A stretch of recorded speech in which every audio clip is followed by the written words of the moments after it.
All right, I am doing another live episode of the Spoon Trained Personal Development Podcast. I'm here at home in Iowa. It's been a long winter, and yesterday was 60 and sunny, so I'm definitely ready for the spring to come.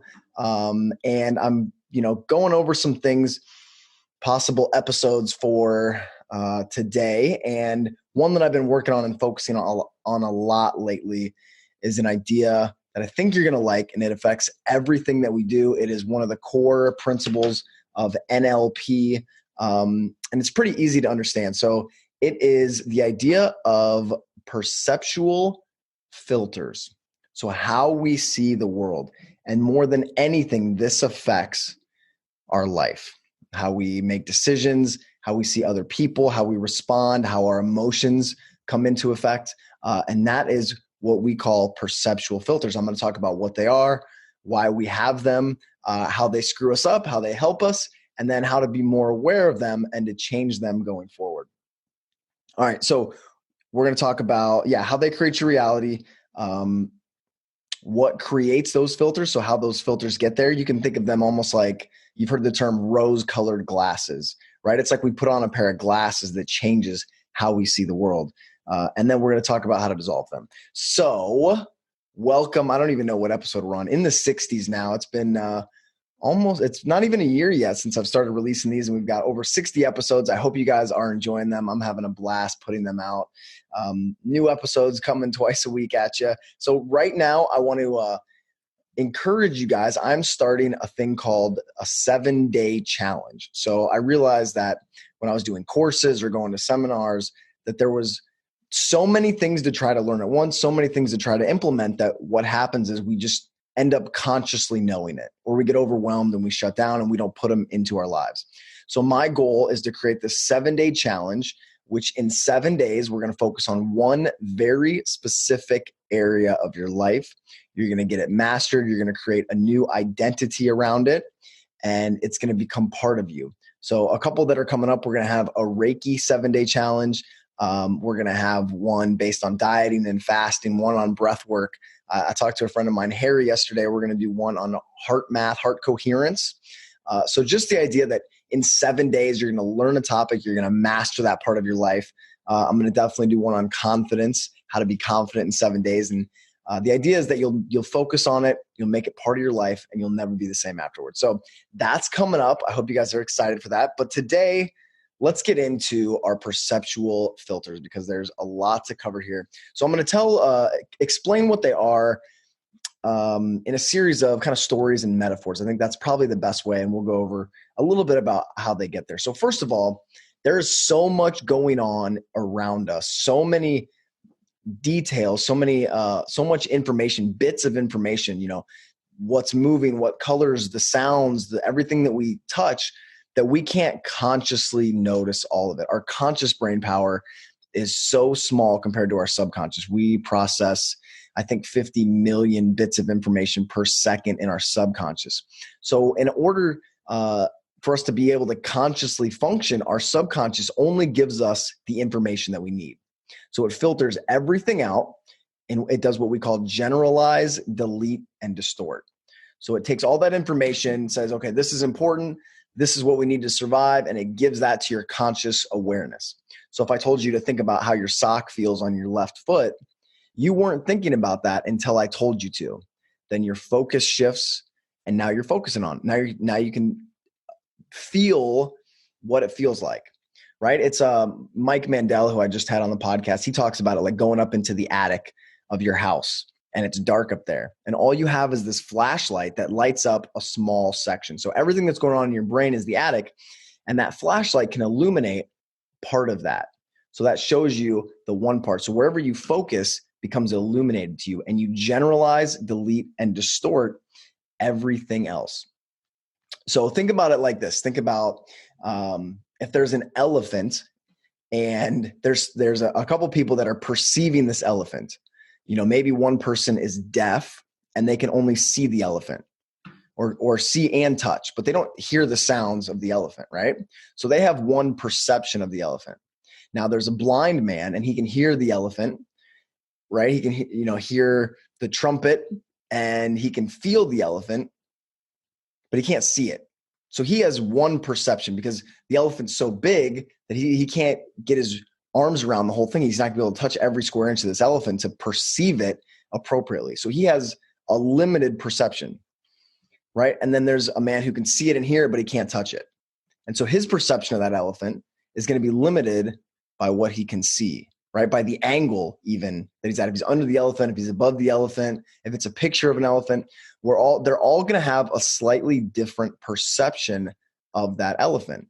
And this is how we all come at our lives. Remember, everyone has the same experience, but we all perceive it and make meaning out of it differently. So when we come up to a similar situation as someone else, it's almost like we have a totally different understanding, a totally different experience. It's like being at a party. Everyone at a party is at a different party. They have a different perception and different experience at that party. One girl at the party whose boyfriend just broke up with her is having a terrible time. And another person who just made a love connection is having a great time. Well, the way that you perceive the world is going to be based on where you are at that time, if that makes sense. So then so if that girl got broken up with, she's going to tend to generalize, delete, and distort everything else at that party to meet her story that it's a terrible party. And the guy that had a great time at the party, who made that love connection, he's going to generalize, delete, and distort everything about that party to confirm his viewpoint that it was an amazing party. And so this is what we do because we can't perceive everything with our senses. We generalize, delete, and distort so we can make a snap judgment about something. So we say, oh, that party, yeah, it was good or it was bad. But there were so many things that were good and so many things that were bad that happened at this party, but we're just cutting out all that information. And so this ties into the NLP concept of the meta model or the meta pattern, how we generalize, delete, and distort and make stories of situations in our life that until we get in there and really examine what happened, sometimes it doesn't serve us. So that's a whole other topic. So one of the reasons that I'm starting my 7-day challenge is because my friend Chris and I were focusing on this idea. We did 7 days, totally focused on how people generalize, delete, and distort in their life. So I was talking to a guy, I was on TV and the guy contacted me after being on TV and he needed some help. And he said, my life, it just feels like I keep digging deeper and deeper. So he's generalizing, deleting, and distorting everything that's going on into his life into this metaphor of him digging deeper. So there's all these good things, but he just totally deleted them in order to have this feeling that he's digging deeper and deeper. And so I asked him to shed some light on what he's generalizing, deleting, and distorting. And I said, oh, what are you using to dig? And he said, well, a shovel. It didn't even miss a beat. And I said, well, what's the shovel like? He said, well, it's got a wooden handle and a metal blade. And he started describing this made up situation, right? Like he totally generalized, deleted, and distorted everything to make it this feeling in his body. And then later he said, well, it's like at some point in my life, the light bulb went out. Like he was happy and then this light bulb went out. And that's how he generalized, deleted, and distorted his life into this metaphor of a light bulb. And I said, well, just flip the switch back on. And he said, well, I can't. I tried that, but the light bulb isn't out. The light bulb went out. And how ridiculous it sounds that this is the metaphor of his life, but we all do this. We all take a situation. So I'm a real estate investor. And when I think about real estate, I generalize, delete, and distort my years of experience into this feeling, right? I can't think about every single deal I've done, every book that I've read, but my subconscious distills that into a feeling. I generalize, delete, and distort all of my experience into a feeling. When I tell you to think about your mom, right? You generalize, delete, and distort. Now I can tell you, think about a time that you were really grateful for your mom. Like you were really connected. You had a great time, right? And I'm shifting that flashlight in your attic. So you're perceiving your mom differently. So we can use our language to expand on that generalize, delete, and distort. All right, so here's what causes. So these are our perceptual filters, and these are built by our life experiences. These are built by the state that we're in at the time, and basically our subconscious programs and beliefs. Our subconscious programs and beliefs are about what's dangerous, what we need to focus on, what's important, right? So those, our whole value structure in our subconscious creates our perceptual filters. And some of these are even inherited, right? I mean, everyone has a different inheritance, and information is passed down genetically. And so we all have different perceptual filters. Now, one thing to remember is that everyone is experiencing the same thing differently. So this is where having compassion, we're going to talk about this in a little bit, about how to build rapport with someone who's got different perceptual filters than you. So these filters are caused by, the main two ways that we get programmed are extreme emotional events. Whatever happens in a heightened emotional state creates a value, a belief in your subconscious, and whatever happens repeatedly. So if your parents told you money doesn't grow on trees, it's hard to make money.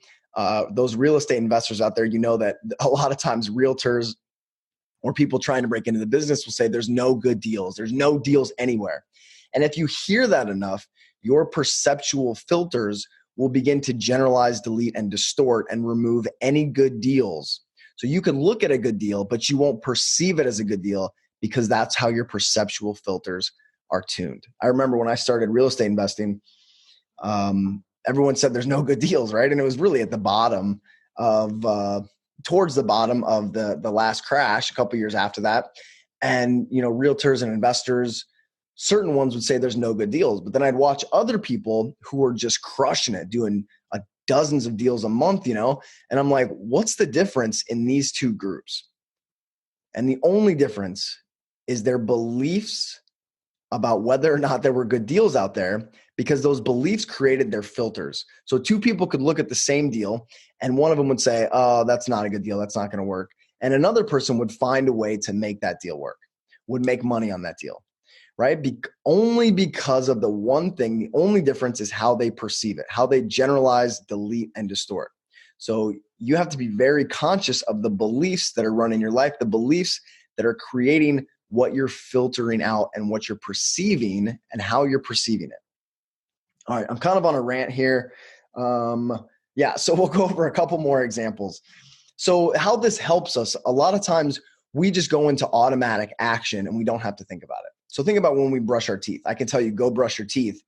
You can generalize, delete, and distort all of the steps. I don't have to say, take your toothpaste out, grab your toothbrush in your right hand, squeeze the tube just enough to get this much toothpaste, right? I just say, go brush your teeth, and you generalize, delete, and distort all of the steps that go into it. You've been trained in a way. And that's great because we can think, okay, brush my teeth, and I can plan my day tomorrow. I can think about an interaction and how I would change it. I can, do all kinds of things while I'm brushing my teeth because my conscious power isn't taken up by that. This is how I can talk right now without having to think about every word before I say it. I know I have an intention about what I want to communicate. My subconscious takes over. So that's what's great about generalize, delete, and distort is it saves our conscious brain power. But what's wrong with it is that we can really seriously distort what happens. We can hear things that aren't there. We can see things that aren't there. We can really shift reality to meet our beliefs and our perceptual filters. So this can be incredibly dangerous, especially think about business, like I just talked about in real estate. We can filter out those good deals if we don't believe that they're there. So that's just one example. Now, another example, this is a very controversial topic, but let's talk about vaccines. So people have a bias about whether vaccines are good or whether they're bad, right? And people are always confirming their bias. This is the problem with people using the term quote unquote science. If someone is making an argument that vaccines are good or bad, or either one, and they're just saying, what, you don't believe in science? They're an idiot because the word science doesn't mean anything at all. People that are doing science have confirmation biases. They're perceiving the world in a certain way. They're setting up their experiments. They're finding data that is always confirming their bias. It's the same with economics.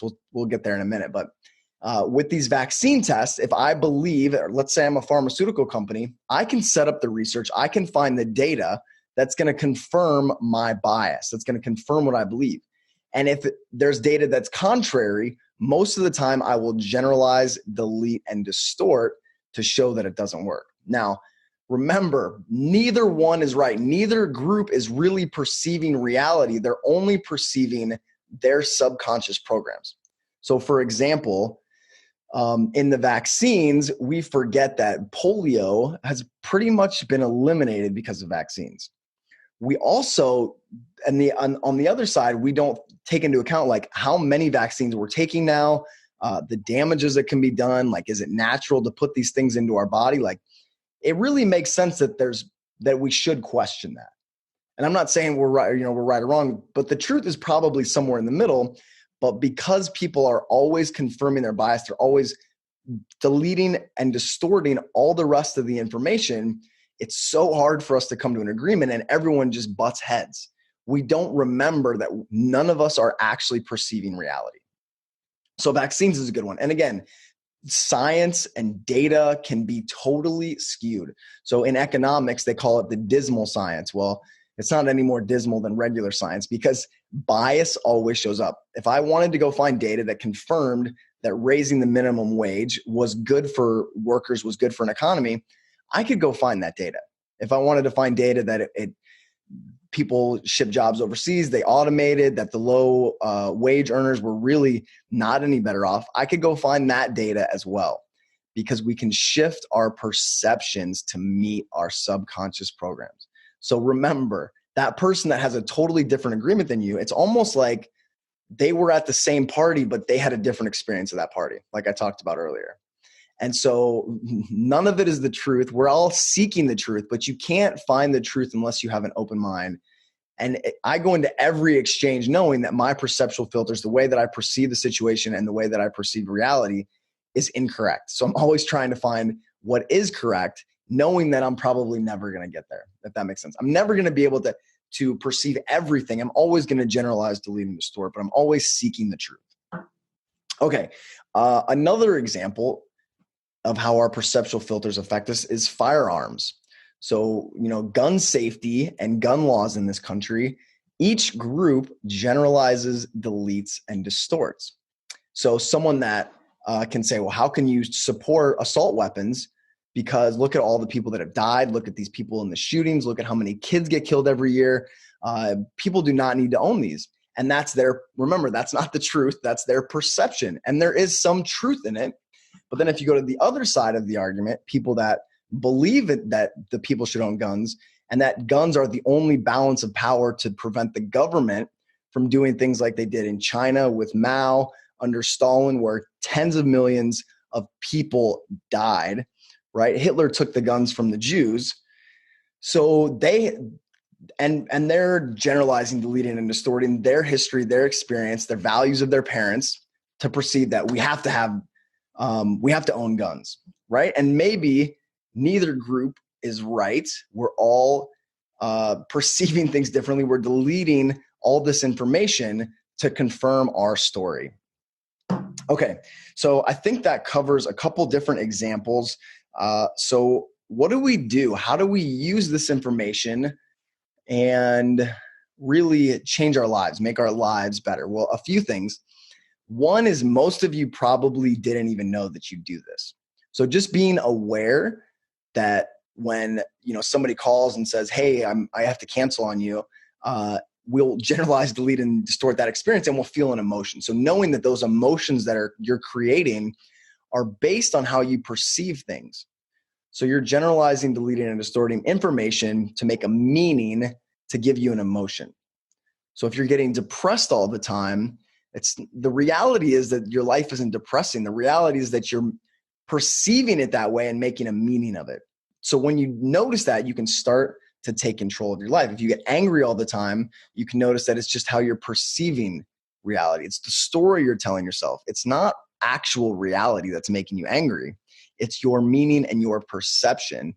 And you've probably generalized, deleted, and distorted a bunch of amazing information, and you've only kept the information that's making you angry. So just having awareness that everything that we do is based on generalize, delete, and distort in these perceptual filters. The next one is being present. If you're really present in the moment, you can have more awareness. You can start to see the stories that other people tell. And, you know, I talk a lot about my antenna theory of emotions, which ties in perfectly with this, because it's like watching CNN and watching Fox News reporting on the same exact uh, news item, right? Like totally different perceptions, totally different stories. And we do that in our lives. But when you're present to it, when you're just noticing without judgment, the meaning that you're making, and you try to find what happened within those stories and not the meaning that Fox News and CNN or your subconscious mind gives you, you can start to distill some truth. In the Landmark series, I took the Landmark Forum, and they talk about your meaning maker, and they bring up some traumatic things from people's lives, and they say, okay, well, what happened? Well, my mom abandoned me. Okay, well, that's the meaning that you gave it, but what actually happened? And you just find out, when you take the meaning out of it, you can find out the exact events that happened, and that's the truth, not our perceptions of the truth. Okay, the other thing is we can start to get into other people's stories. This is how rapport is built. Remember, if I'm for vaccines or against vaccines and I'm arguing with someone, what I want to do is I want to get into their story first. I want to really, like I talk about our antenna theory, we want to resonate with that person. So we want to share their story. I know this sounds counterintuitive to be a Republican and go get into a Democrat story, or to be a Democrat and go get into a Republican story, but really to share that story, to find their truth, to notice how they're perceiving the world, the history of their values and beliefs that are making them see the world that way. Because it's only from being in that rapport, from only sharing perceptual filters, that you can begin to shift someone. Remember, let's say politics. We all have common goals, right? And that's to be safe, and that's to be prosperous. It's how we get there. It's how our perceptions and beliefs about how we get there is why we're arguing. So to really find commonality in that end goal, and then you can begin to shift someone's perceptions. I hope that's making sense. So, yeah, another thing is our state affects our perceptual filter. So when you're in a bad mood, the way you perceive things is going to be negative. And when you're in a great mood, everything is going to be an opportunity. This is why it's so important. And I talked about this when I was on a local news segment a week ago, is that the emotional station that you're on at the time has a huge effect on how you perceive the world. Think about a time when you've been in a really fantastic mood and somebody did something that would normally have made you mad, and it was nothing, right? Because your perceptual filters just deleted and distort that. You think this is an amazing day, something bad happens, and you can just say, oh, it doesn't fit in your story anymore, right? And so you just kind of walk past it like it's nothing because of the state that you're in. When you're in a negative, when you're in a depressing state, the way that you perceive the world is depressing. Everything is depressing. The movies that you seem to tune into that you resonate with are depressing. So our perceptual filters have a huge impact on the way we perceive the world, which affects the emotions that we create, which affects the actions that we take as well. So the other thing is you can use this to leverage other people. So once you get into rapport with them and you know the perceptual filters that are running their life, you can then shift their focus. So for example, one of my parents, who shall not be named, is kind of financially, let's say they're very they don't like risk. And I like risk. So I can shift. That's my dad. I'll just say it. So my dad doesn't like financial risk, and I don't mind it. And so I can shift his focus to leverage his current perceptual filters. So if I thought he should put money into something, I'll show him how safe it is. If I don't think he should put money into something, I'll show him how risky it is. Because then his perceptual filters and his values will kick in, generalize, delete, and distort the information, and then I can lead his decision making. So once you find someone's values, once you find the perceptual filters that are running their life, you can then shift their focus, and then that creates their reality. But you have to know what programs are running their life. And to do that, you have to be present and you have to listen to people. Okay, I feel like I'm rambling here a little bit. Let me see if I had anything else. Yeah, so we tend to generalize, delete, and distort our capabilities in everything.